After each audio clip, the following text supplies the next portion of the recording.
You're listening to Strange by Nature, your guide to the strange, weird, unbelievable, and improbable wonders of the natural world.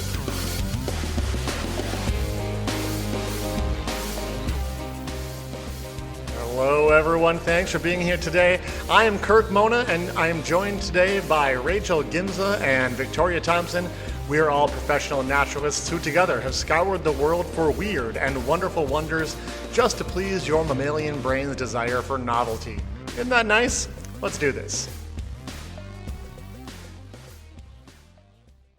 Well, hello, everybody. I am starting us off this week. Hi. Hey, how's it going? Day at a time. It's good to see you Going guys real well. again. How are you? Good. Yeah. I'm excited to hear what you have today. That's kind of a fun topic. You are starting us off, correct? Yes, I am. In 2009, there were kind of a flurry of news articles about a scientific discovery, the way there sometimes are. And there were really exciting headlines. For example, the one in The Guardian said, "Humans glow in the dark." I'm here for it. We glow in the dark. I'm ready. I want to glow. I want to be a glow stick. I feel like I remember this. Okay. Yeah. So scientists discovered that humans can bioluminesce. Well, this is one of those things what's where the whole story? in reality, like the research, while cool, is not nearly as exciting as the headline. Well, So of course, that's how The Guardian, for example, would get their... Right.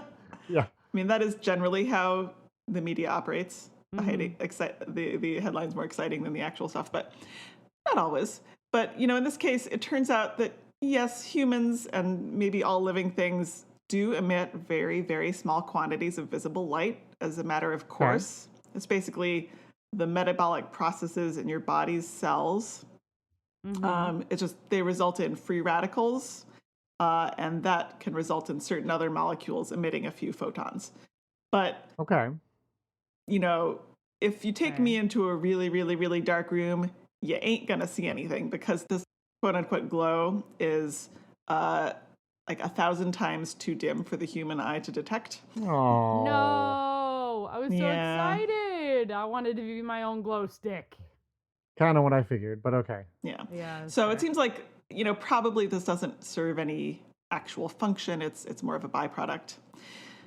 But true, visible bioluminescence is a very real phenomenon, as anyone who has seen a firefly is aware. And it is so cool. It's so cool. I love bioluminescence.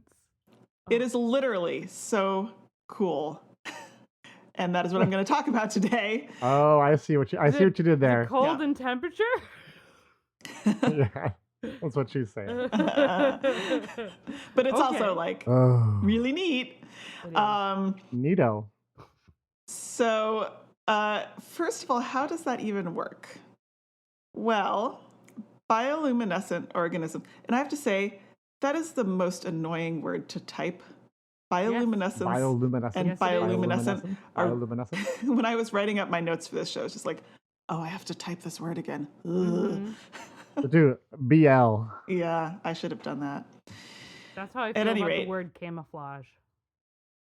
Oh, I kind of like spelling camouflage. I always misplaced it. We're going to we'll have to examine this in some other bonus content. This is a spelling tangent that we really don't need to go down any farther. At any rate, bioluminescent organisms have molecules that are called luciferins, which is a pretty cool word. That's pretty neat. Lucifer, if you think of like the devil type of Lucifer, his name actually means light. So it just means molecules that create light. And so these are molecules that can generate light under the right conditions. But there's actually not just one thing called luciferin. It's more of a functional category because the actual chemical structure of these actually varies widely species to species. And in fact, based on how different, for example, firefly luciferin and bacterial luciferin are, it seems likely that this ability evolved independently many times. Oh, that's what I was just going to ask. Yeah. Awesome. Okay. Maybe as many as 40 times is what I saw. Oh, yeah, okay, that's a 40. lot. Yeah. Wow. Okay. So there's a lot of different precise chemical reactions that can take place, but generally speaking, what needs to happen is the luciferin needs to react with oxygen in the presence of a specific catalyst. And a catalyst is just a word for another kind of molecule that makes a chemical reaction go faster or at all. So this reaction puts the luciferin in a quote-unquote excited state because the oxygen has a lot of energy and it kind of chemically transfers that energy to the luciferin, and then the light can be emitted. So also depending on which types of molecules are involved, different colors of light are emitted by different species. All right. And yeah, so some are blue, some are more green, some are even yellow or slightly orange. And is the green color, in your research you're saying, is the green color specifically tied to the oxygen? The fact that it's oxygen that's being excited, or? No, the color is tied to the type of catalysts and other molecules involved in the reaction, and sort of what their excited state emits in terms of photons. Sure. But the oxygen itself is just kind of the thing that feeds the reaction. Gotcha. Okay. All right. So at its base, it's an oxidation reaction, which is what burning wood, for example, is. Right, yeah. Creates heat, yes. Yeah, but in this case, the control of the reaction by this catalyst means that almost all of the energy is released as light rather than heat. So it is literally very cool. That's amazing. Yeah. I love bioluminescent things. It's just I never thought about the chemistry and how it works. Yeah, it's very cool. I keep using that word. Oh, it is cool though. It is How cool. else do you explain it? Oh.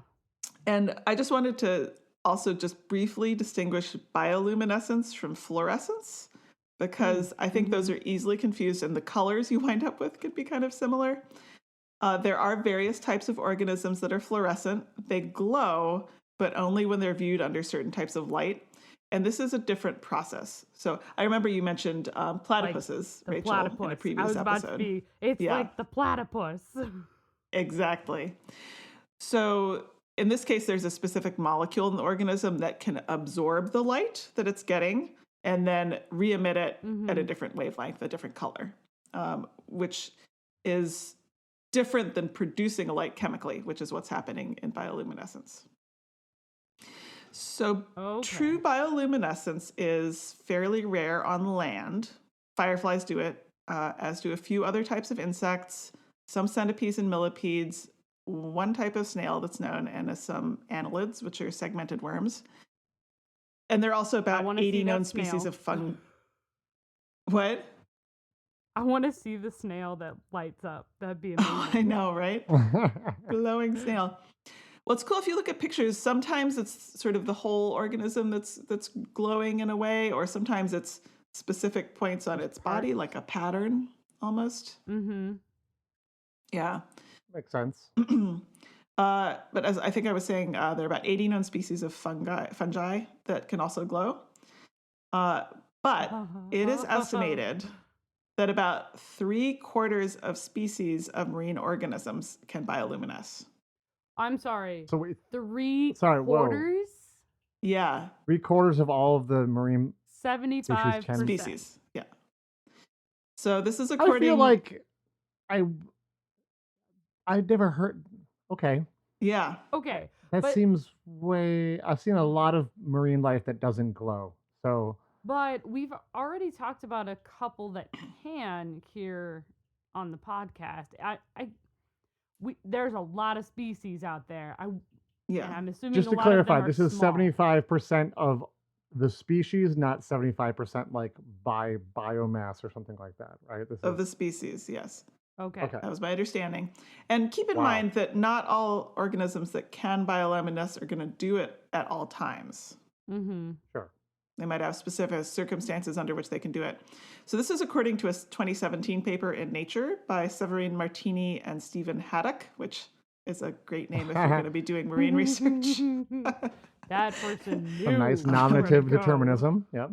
Yeah, I believe they're of the Monterey Bay Aquarium, but they did a survey at different depths, and not too surprisingly, the proportion of bioluminescent organisms increases the deeper down in the water column you go, and by the time you get about below about 3,500 meters, pretty much all the creatures can glow. Now, I will say they have this methodology that's, there's obviously a lot of different types of organisms that you can find, and not a lot is known about all of them. So they had different categories of like, we know this definitely can bioluminesce. We think it probably can based on, its relationships to other species or what we know about its body chemistry. The like, maybe we're not sure, and we know it doesn't. So like, I think the 76% includes the ones that they're like pretty sure about. All right. But still, it's a lot. I mean, I'll accept it. There's scientific error. So you can imagine that this would be a very helpful feature in the depths of the ocean. Yeah. It can help you find it can help you find a mate. You can help look for food. You can lure food to you. You can startle a predator or prey by suddenly flashing a light. So there's all kinds of things that it's useful for. And also some species produce light themselves, and others produce it because they have symbiotic bacteria that are bioluminescent. Mm-hmm. Oh, wow. Okay. All right. I love that. Bioluminescent light is just remarkable overall because, as I alluded to before, it's a cold light. Unlike most light sources that humans experienced until very recently, it quote-unquote burns without heat or fire. And so it has been an object of fascination for centuries. I mean, I think Aristotle wrote about it, for example. Now we actually have LED lights, which in fact work on a somewhat similar principle. It's called electroluminescence. Yeah. So instead of a chemical reaction taking place to create the excited state of a molecule, it's an electric current. But other than that, it's actually a fairly similar principle. And, from time to time, somebody gets excited about tapping bioluminescence as a cheap energy source. Mm-hmm. And then if you actually do the calculations on it, or think about the logistics of it, trying to keep the organisms in their happy place, it's just, dealing with living things is a little more difficult than dealing with electronics in a lot of cases. Yeah. Be inspired by how to do it. Don't use the organism. Exactly. So it's a very cool phenomenon, not of a lot of practical use for lighting your house, say, but very neat to see. It's so cool to see. I want to see, I've seen fireflies, obviously, but I would love to see, like, as much bioluminescence as I could. Like, there's bioluminescent waves and, like, there's I've seen that, and everything. I want to see that. It'd be so cool. Well, life goals. Yes. Well, when we come back from the break, Kirk is going to have something to tell us about. Ooh.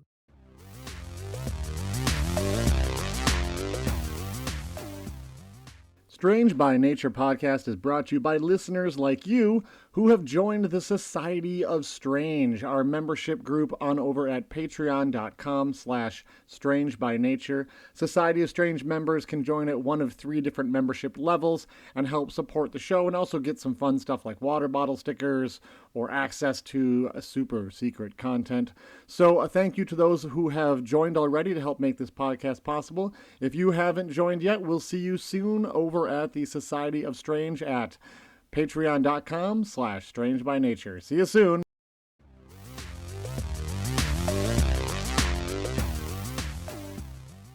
I want to tell you a story about James Smith and Paul Anker. You see, back in 2016, they found themselves somewhere people don't usually find themselves. They were on the Flichner-Ronne ice shelf in Antarctica, which is a shelf of ice that extends across part of the Weddell Sea.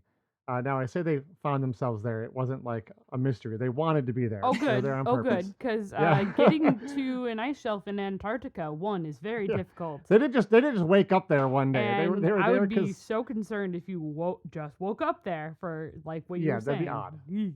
That would be strange. They were there as part of the British Antarctic Survey. Okay. So they had a pretty cool task.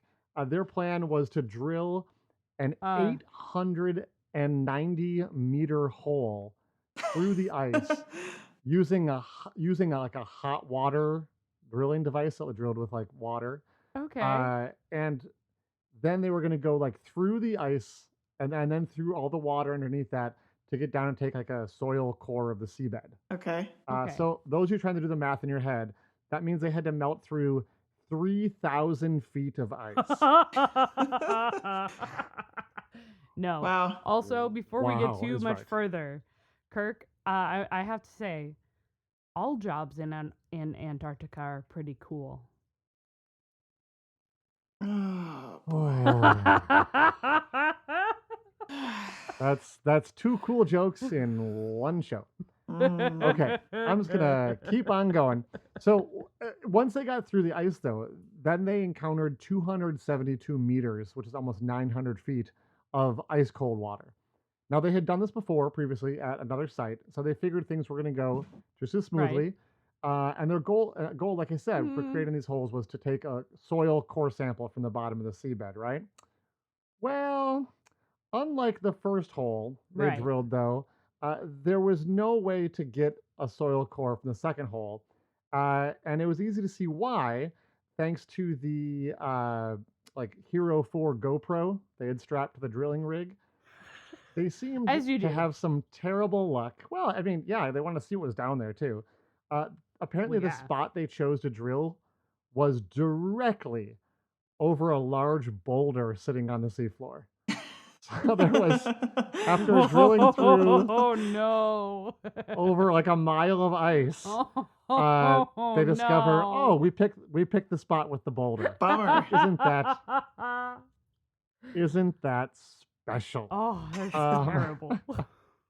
So that's a huge bummer because they could not get the sample. However, like I said, there was a camera on this drill rig thing that was going down, and they noticed something strange.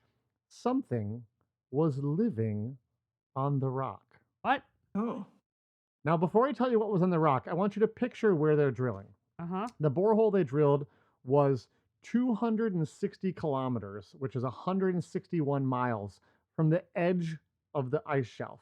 And remember that the ice shelf is 3,000 feet thick, sitting on 900 feet of water. Yeah. And that water is just a degree above freezing. Can I tell you what I think about this? Sure. So you think it's pretty cool? Very, very cold. It's very dark. Very cool. My understanding is most sea life down at the depths lives on kind of the detritus, more or less, of the production that takes place at the surface because of sunlight, right? Absolutely. Yeah, I was just getting to that. You're right on. Yeah. So this seems strange, right? Yes. So it's a super inhospitable place to be because you have to have, like Victoria said, you got to have that food. You got to have. Well, we'll get there. And this is really cold, and there's no sunlight or anything. Right. And I do want to be clear though that life has been found under ice shelves before. It was not unusual that they found some sort of life. We expect most life to be, like Victoria said, either at the edge of an ice shelf or very close to it, because life depends on primary producers. And primary producers, like things like, say, phytoplankton, like they need sunlight to grow. Something that photosynthesizes. Exactly. And of course, animals like fish, right, they can swim, so they can venture under the ice shelf if they want to. Now, the record for how far, I'm going to use the word inland, from the edge of the ice shelf that life has been found was actually also in Antarctica under the Ross ice shelf. And a survey there in 2015 found fish that were 700 kilometers from the edge of the shelf. That's 435 miles away from sunlight. Wow. Now, I want to put that in perspective. That means it's dark, too. Yes, because the deepest spot in the ocean is the Marianas Trench. 700 kilometers is 26 times further from sunlight than the Marianas Trench is deep. Oh, wow, okay. Think about it that way. Like, we are a long way from the nearest sunlight. Okay. So that is impressive, but fish can move. Like I said, right? They have fins. They can swim around. So, I suppose. Yeah, and they can go long distances, but sessile animals are those that cannot move. So things like sponges and barnacles. And it has long been held that these animals must only live near the edge of an ice shelf because they're filter feeders, right? And they live off those primary producers or some of the detritus and whatnot, like Victoria was describing. And those things, they live off things that need sunlight. So they cannot be that far from the sunlight. They have to live where other life is found in abundant quantities. So the shocking discovery in the borehole was that the rock they discovered was covered in multiple different forms of sessile life. So keep in mind that this rock was 161 miles from the ice shelf edge. But it gets weirder and more impressive. So scientists understand pretty well how water moves under the ice shelf. And the water flow in the area where the rock was is actually going the opposite direction away from, or I guess toward the close edge, right? So that okay. The nutrients they were getting were not coming from the closest edge of the ice shelf. They believe that the nutrients were coming actually from 1,500 kilometers away in another region. Wow. So what? Yeah. Sure. So why these not? nutrients are coming. These nutrients are coming from super far away. They're not even coming from the closest edge. So you could essentially imagine that you could, if things were coming directly from that closest edge, and that closest edge was 1,500 kilometers away, which is about 1,000 miles. That's just we like so to say that amazing. Nature laughs at our categories, and this one is Or rolling on the the floor. unexpected, perhaps. Life finds a way. Finds a way. Life finds a way. So and you were right. Like bacteria, they think there was bacteria, but we're talking about things like sponges, something that might be a barnacle or something kind of like that. They want to do more research to figure out exactly what sort of sessile life these things are, because some of them could be new things that hadn't been described and whatnot. So you can't just go, oh, I know exactly what that is when I see it. So it's a chance discovery that was not why the researchers were there. So it now has scientists rethinking what they thought they knew about life under the ice shelves. And there will now be certainly many more new studies to find out more about these animals and how they can live there. Marine sponges can actually live as long as 10,000 years.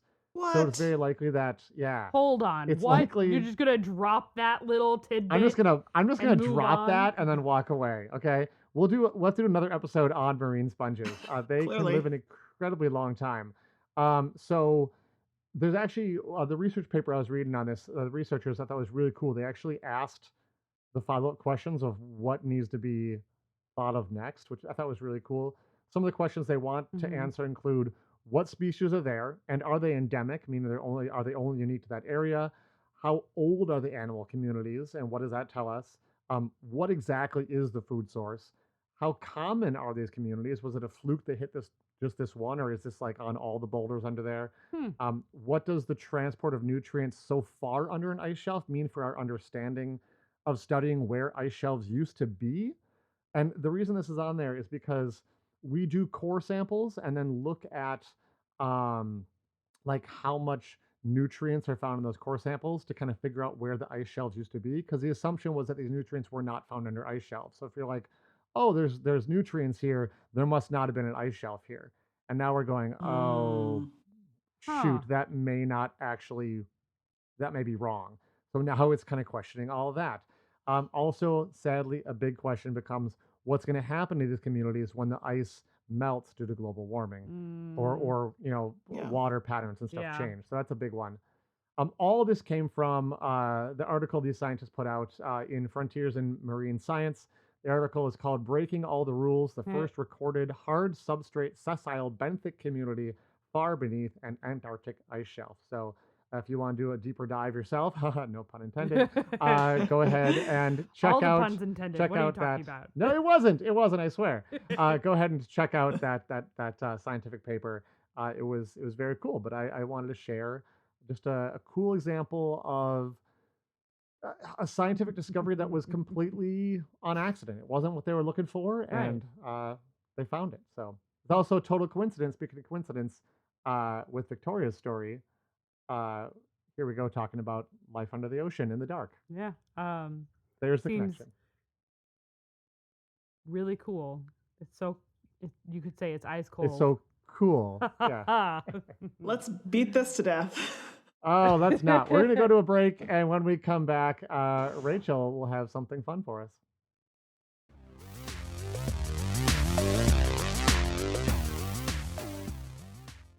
So, welcome back, everyone.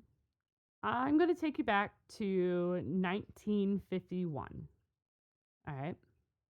Mm-hmm. Okay. Cold War. Cold War. Poodle skirts. I think everybody's dancing the Lindy. Right. So, a young black woman goes to Johns Hopkins Hospital because she's experiencing abnormal vaginal bleeding.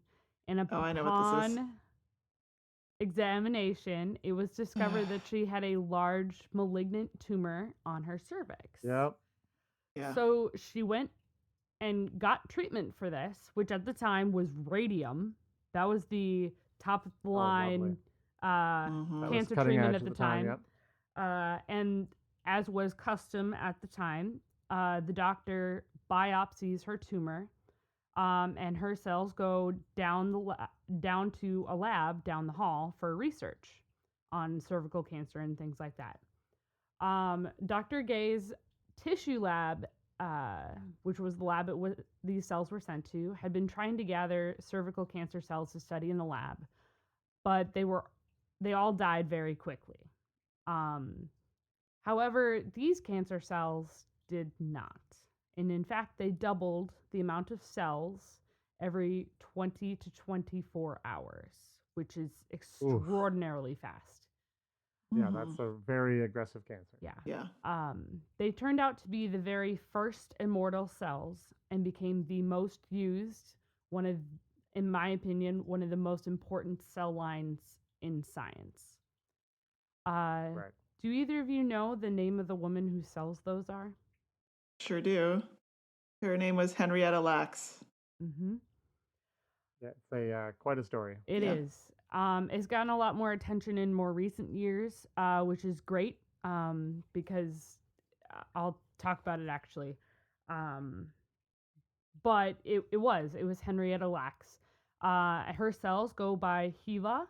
They take the first two letters of her first name and the first two in her last name, and that was the moniker given to this cell line. Unfortunately, she did die a few months later at the age of 31 due to that really aggressive cervical cancer. Oof. But the scientists and doctors at the time didn't tell her family about it. And one of the biggest things that I want to address is that doctors didn't understand or really think about informed consent. Medicine at that point in time, you went to the doctor and your doctor might not even tell you what's wrong with you. You just get treatment, then you get sent home.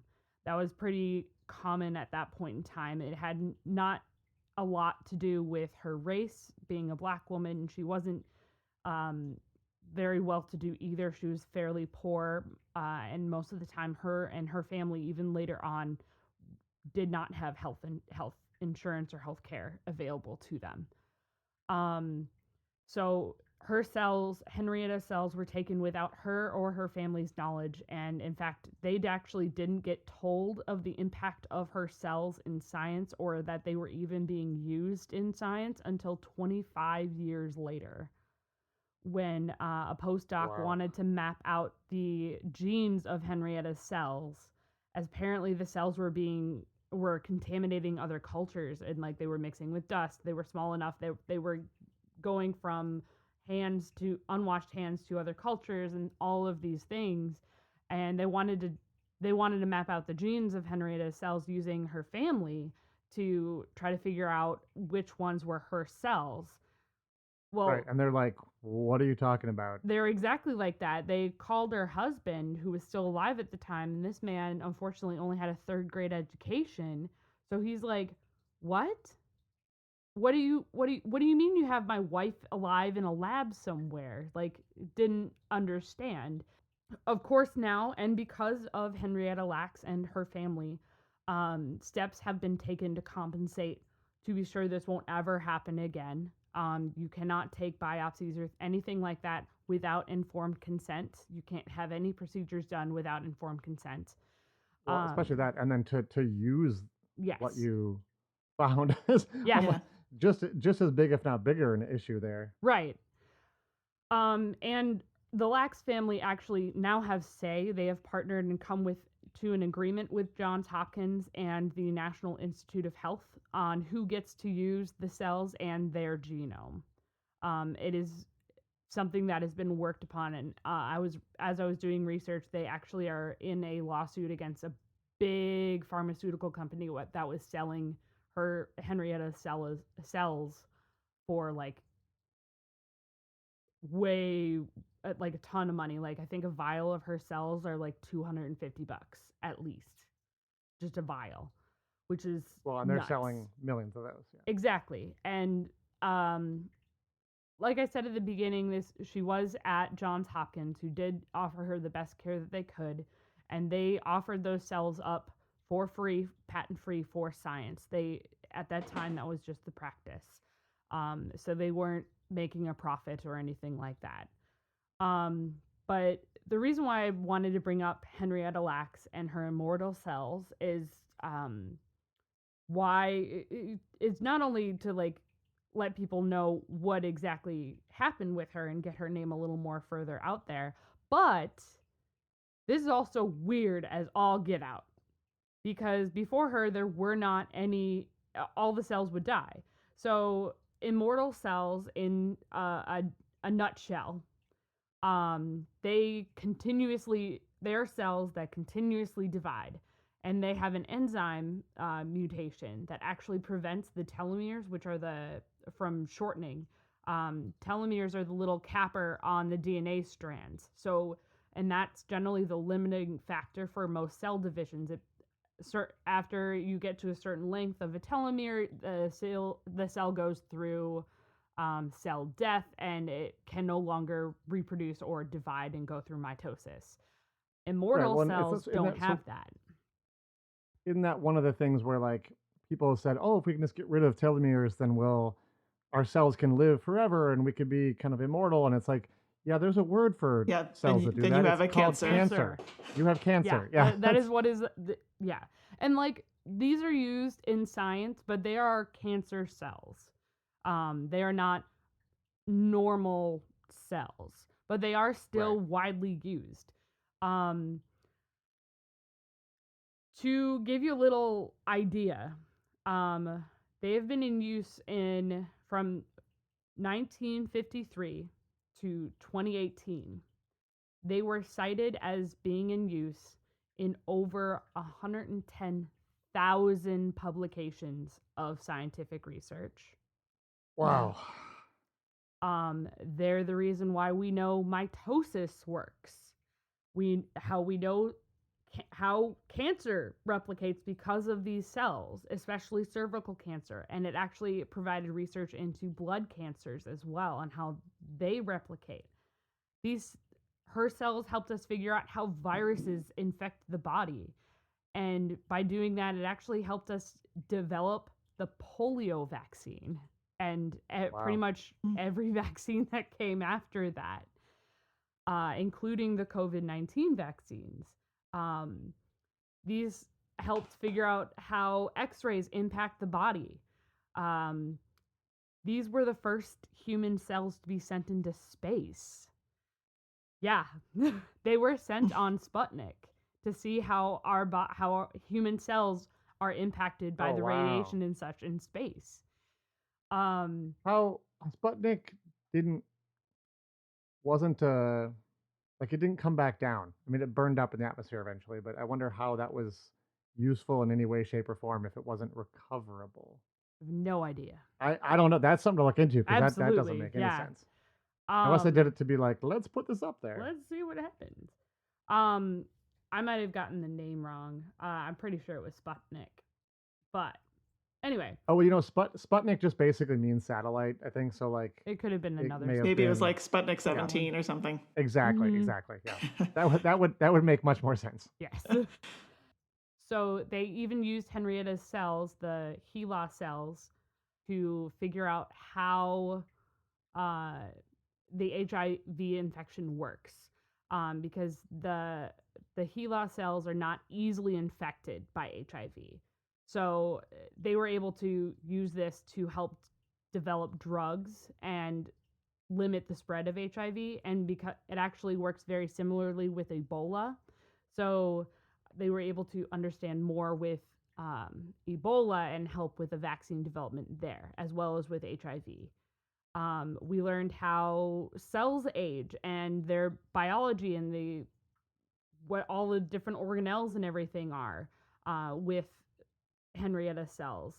And I just want to plug this too. The National Institute of Health actually has a graph of what all her cells have impacted, like the different types of study, and it's absolutely insane to check it out. And they're all like linked by how many papers and everything have been cited, and it's truly phenomenal. And it's extremely sad that there are more cells of hers that are alive and in use today than there ever were in her actual body. But like the impact that she's had on science it's truly lasting and immortal, truly. Yeah. And I imagine probably a lot of our listeners have heard of this book, if not already read it. But there's a book from, I don't know, I guess about 10 years ago, called The Immortal Life of Henrietta Lacks by Rebecca Skloot, which is a really, really good read. If you haven't read that, check it out. Yeah, it's a solid one. I read a snippet of it for this. Yeah. But that's what I have for you today. I'm sorry to bring us down to a sadder note.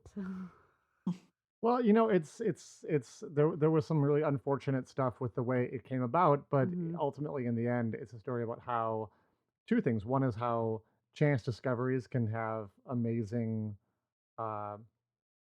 results. I think both of our stories were kind of about chance discoveries, and also about how, a person can actually even keep on contributing to science even after they're gone. This didn't come about initially in the way we would have hoped, but it is really amazing that one person can really have such a profound impact through their cells, and not necessarily through their actions, but just through their unique biology. So it's really fascinating. And she's still having an impact. Her cells are still used in scientific studies all over the world. And it's just, I find that it's amazing and great that Johns Hopkins and the National Institute of Health have partnered with the Lacks family in order to give them more autonomy and ownership over their cells and their genome, which is great. That's what I have for you today. All right. See you all next week. Thanks for joining us. See you next week. See you next week. Thanks everyone for listening to today's show. Be sure to subscribe. New episodes drop every Wednesday, and we love sharing this strange world with all of our listeners. If you would be so kind as to leave us a 5-star review, that would be great. It lets other lovers of the strange discover the show. You can reach out to us on social media by searching for Strange by Nature Podcast on Twitter, Facebook, and Instagram. You can send us an email as well. Our address is contact@strangebynaturepodcast.com. If you want more information about the show, you can also check out our website, which is strangebynaturepodcast.com. Until next week, get outside, stay curious, and embrace the strange.